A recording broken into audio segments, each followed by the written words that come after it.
السلام عليكم متابعينا الكرام من جديد في قناتكم. وسط مباراة قوية بين المنتخب التونسي والمنتخب الهولندي ضمن منافسات كأس العالم في 2026، حيث ينتظر عشاق كرة القدم هذه الملحمة الكروية الكبيرة والممتعة.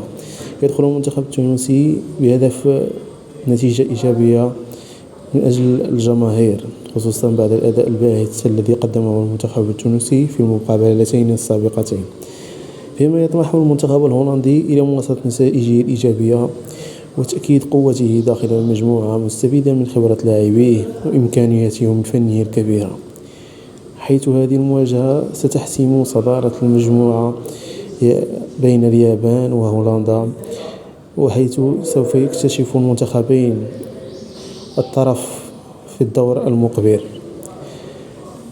وبالنسبة لموعد المقابلة يوم الخميس 2026 25 يونيو، حيث تنطلق صافرة البداية على الساعة 1 صباحا بتوقيت تونس والجزائر، والثانية صباحا بتوقيت مصر والسعودية وقطر والكويت والعراق والأردن، والثالثة صباحا بتوقيت الإمارات وسلطنة عمان.